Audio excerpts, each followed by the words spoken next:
Now, like the Israelite captives in Babylon and the so-called sinners and outcasts listening to Jesus, we'll make a journey from separateness to unity. We will go in the company of Indian mystics, Axial Age sages, Old Testament prophets, Jesus, and a current prisoner on death row. We will see how these wise persons saw, practiced, and taught an alternative to us and them. In 1949, the German philosopher and psychologist Karl Jaspers wrote The Origin and Goal of History. The great historian scholar Karen Armstrong explains this study in her book, The Great Transformation.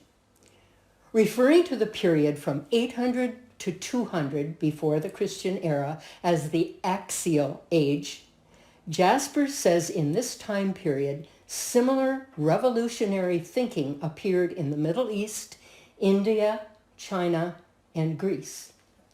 Wise persons living in violent, chaotic times, persons with very different religious practices, came up with the same understanding. Choosing and living compassion was the way to live.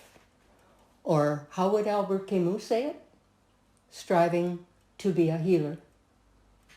Sages, prophets, and scholars, our ancestors, independently came up with a similar solution. The religious traditions they created or influenced are alive today.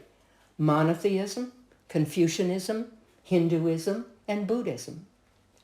Insights common to these religious geniuses, these ancestors of the Axial Age, include, first of all, compassion, which the sages all saw as the proper central orientation of human life.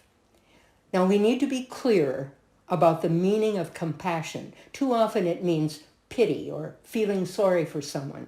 Compassion, in its Latin root, means suffering with, or feeling another's pain and reaching out to relieve it. A second common insight was the extinction of ego by emptying oneself, eliminating craving, and giving up the need to control. Thirdly, the sages all agreed that preoccupation with metaphysics and belief systems is not helpful. What matters was not what you believed, but how you behaved. As the Dalai Lama said, "My religion is kindness." Respect for the sacred rights of all beings, not orthodox belief, was what mattered.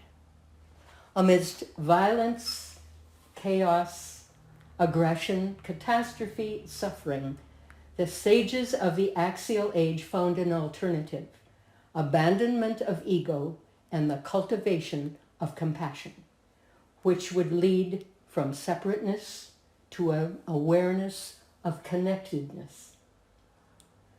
We will look first at our ancestors in Israel beginning in the 8th century before the Christian era.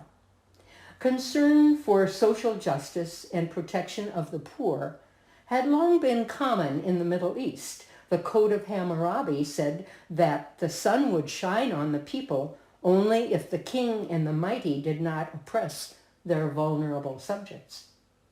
It is not surprising, then, that in Israel, prophets rose up in the name of Yahweh to challenge their government and religious leaders.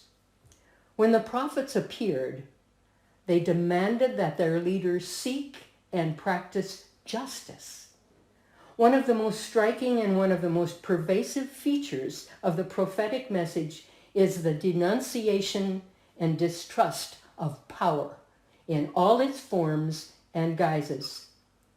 The prophets were the first men in history to regard a nation's reliance upon force as evil. They demanded that their leaders seek and practice justice. Amos, a simple shepherd, came into town in the 8th century before the Christian era and railed against the leaders. "They sell the just man for silver, and the poor man for a pair of sandals. They trample the heads of the weak into the dust of the earth. He pounded the message that without good ethical behavior, ritual alone was useless. I spurn your feasts. I take no pleasure in your solemnities. But if you would offer holocausts, then let justice surge like water and goodness like an unfailing stream. Another prophet in the 8th century, Isaiah, challenged the leaders of Israel to do good. Make justice your aim. Redress the wronged. Hear the orphan's plea. Defend the widow. He chastened the leaders for their reliance on force and urged them to abandon their trust in weapons. They shall beat their swords into plowshares and their spears into pruning hooks. Do you think Isaiah's words have had much effect? In the time of the Babylonian exile, the prophets Jeremiah and Ezekiel both called their people to an interior regeneration, to make a future of unity, not division, a future of a free people, covenanted to Yahweh and to each other, one people, not an us and them people. Jeremiah promised the people, if they chose justice and fidelity to their covenant with Yahweh, then Yahweh would place his law within them and carve it upon their hearts. Can you see the contrast Jeremiah is making between the law etched on stone tablets in the story of Moses receiving the law on Mount Sinai and the law being carved upon hearts? Ezekiel proclaimed that Yahweh would give them a new heart and a new spirit within them. A priestly group in exile, also there in exile, chose to construct a new spirituality based on respect for the sacred otherness of all people. You shall not bear hatred for your brother in your heart. Take no revenge and cherish no grudge against your fellow countrymen. You shall love your neighbor as yourself. Moving from Israel to India in the 5th century before the Christian era, a man named Mahavira taught that all beings shared the same nature and should be treated with respect. May I have friendship with all creatures and enmity toward none. This is the 5th century before the Christian era. Between 450 and 400, Siddhartha Gautama, known as the Buddha, realized that merely avoiding aggression was not enough. He had to behave gently and kindly to everyone. Living for others was the way to live a moral life. In 600 before the Christian era, during the Axial Age, China was in crisis. Aggression to move, to expand, and conquer led to contempt for ritual observance. Between 530 and 480, a man later known as Confucius decided to educate a group of learned men who would instruct the rulers of China and recall them to their duty. Confucius saw ego as the source of human pettiness and cruelty. Everything came back to the importance of treating others with absolute sacred respect. Never do to others what you would not like them to do to you. Confucius was the first to promulgate the Golden Rule. Did you realize that the Golden Rule goes back to the 5th century before the Christian era? Around 400, in China, a man named Mozi founded a brotherhood to intervene to stop wars. Others must be regarded like the self. This love must exclude no one. The only way to survive, Mozi taught, was by cultivating a boundless sympathy that depended on reasoned, practical understanding that even their enemies had the same needs, desires, and fears as themselves. At the beginning of the Axial Age in Greece, the hero, like Achilles, was a warrior obsessed with honor and boasting of his exploits. Despite intense rivalries and civil war among the city-states, the Greek warrior continued to be the model. Then, between 530 and 450, tragic theater arose in Greece. This marked a real internalization for the Greeks. Tragedy put suffering on stage. It taught the Athenians to project themselves toward the other. In the 420s, a new philosopher named Socrates became well known. Like other Axial Age sages, he saw retaliation as unjust. We ought not retaliate or render evil for evil to anyone, whatever evil we may have suffered from him. It is essential to turn the other cheek. This was a dramatic departure from the Greek custom, which saw vengeance as a social imperative. And this was 420 years before Jesus. In the midst of violence, chaos, aggression, and suffering, our ancestors, wise men of India, China, and Greece, all came to the same conclusion. There had to be a better way, and that way was compassion. India's Mahavira and the Buddha insisted on abandoning the ego, espousing nonviolence, and living for others. This was 2,500 years ago. China's Confucius and Mozi taught the golden rule. In Greece, tragic theater brought people to share suffering, and the great philosopher Socrates insisted that turning the other cheek was essential for living lives of compassion.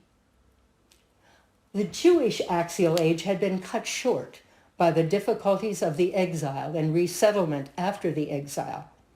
However, in the first century of the Christian era, a famous Pharisee named Rabbi Hillel developed one of the most inclusive spiritualities of this time. A contemporary of Jesus, Rabbi Hillel responded to someone challenging him to teach the entire Torah while standing on one leg. He answered simply, "What is hateful to yourself, do not do to your fellow man. That is the whole of the law." Many of Jesus' sayings recorded in the gospel were similar to the teachings of Rabbi Hillel, the Buddha, Confucius, and Socrates. Jesus, too, taught a version of the golden rule. Jesus practiced concern for everybody. He excluded no one from his radius of concern. He was a man of nonviolence. Offer no resistance. Unfortunately, this is too hard, and many continue to live by the very law he preached against, an eye for an eye. One of his most striking teachings forbade all hatred. "You have heard it said, 'You shall love your neighbor and hate your enemy.' But I say to you, love your enemies and pray for those who persecute you." In every one of the religions flowing from the Axial Age, individuals have failed to measure up to the high ideals of their founders. In all these faiths, people have fallen prey to exclusivity, cruelty, superstition, and even atrocity. Remember that quote from Camus? "What assuredly would have to be done again in the never-ending fight against terror." The Axial Age sages, our ancestors, saw this failure happening to their own contemporaries and came up with an alternative. They kept striving to be healers. The fact that they all came up with such a profoundly similar solution by so many different routes suggests that They had discovered something important about the way humans work, perhaps how the universe works. In one way or another, their programs were designed to eradicate the egotism that is largely responsible for our violence and promoted the spirituality of compassion. Karen Armstrong, the brilliant British scholar, says the one and only valid test of a religious or doctrinal statement, spiritual experience, or devotional practice is that it must lead directly to practical compassion. Compassion was the litmus test for the prophets of Israel, for the rabbis of first century Judaism, for Jesus, and of course for Confucius, the Buddha, and Socrates. Joseph Campbell says that compassion is the fundamental religious experience, and unless that is there, we have nothing. Again, we hear Albert Camus' words, strive to be a healer. We must remind ourselves that our ancestors, the Axial Sages, developed their compassionate ethic in horrible and terrifying circumstances. They were living in war-torn societies where old values were disappearing, and they were convinced that compassion and concern for everyone was the best policy. As in the violent, chaotic times of the Axial Sages, we in 2020 live in a world torn by violence. A time for a new Axial Age is here. A time for a resurgence of the insights of our ancestors, the Axial Sages.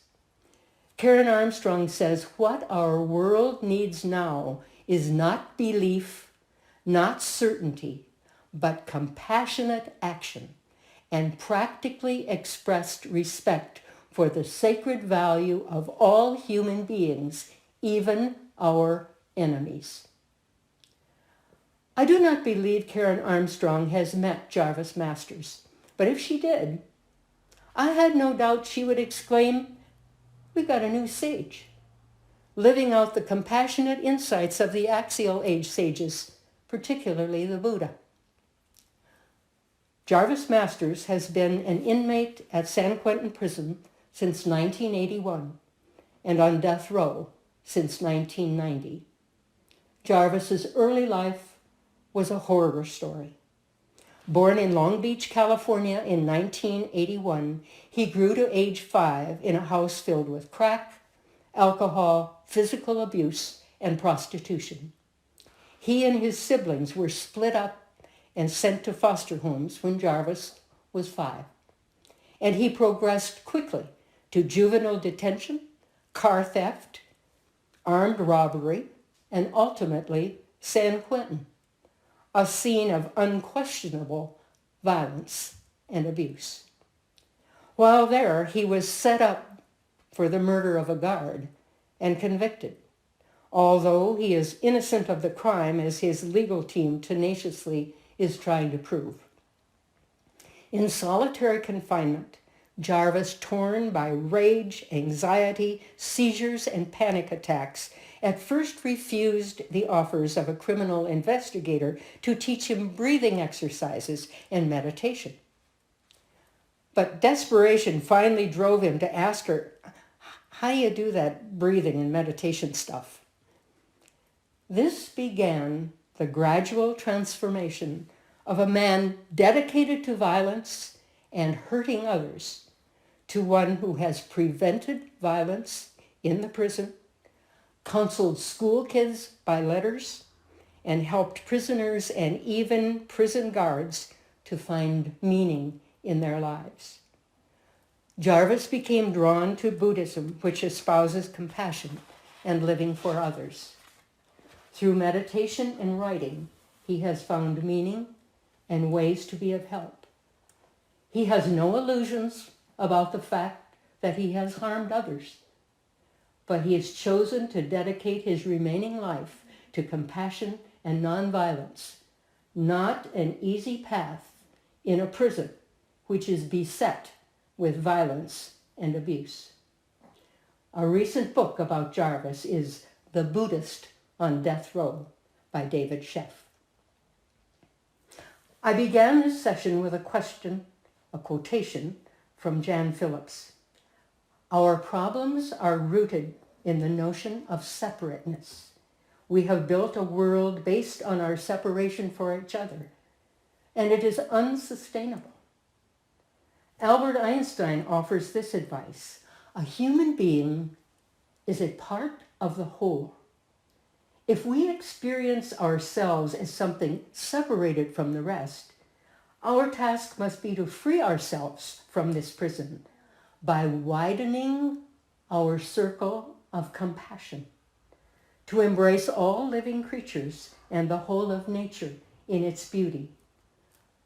Widening the circle of compassion. What a great image. The word change normally refers to new beginnings, but the mystery of transformation more often happens not when something new begins, but when something old falls apart. The pain of something old falling apart, chaos, invites us to listen at a deeper level and sometimes forces us to go to a new place. To die and thus become something new is the pattern of transformation in the entire physical and biological world. There seems to be no other cauldron for growth and transformation for plants or for us. The call to love beyond our own flesh and blood is ancient. It echoes down to us in the lives of indigenous leaders, spiritual teachers, and social reformers through the centuries. Abraham called us to open our tent to a stranger. The Buddha called us to practice unending compassion. Jesus called us to love our neighbors and our enemies. Muhammad called us to take in the orphan. Guru Nanak, the first Sikh guru, called us to see no stranger. They all expanded the circle of who counts as one of us. As Einstein taught, they widened the circle of compassion.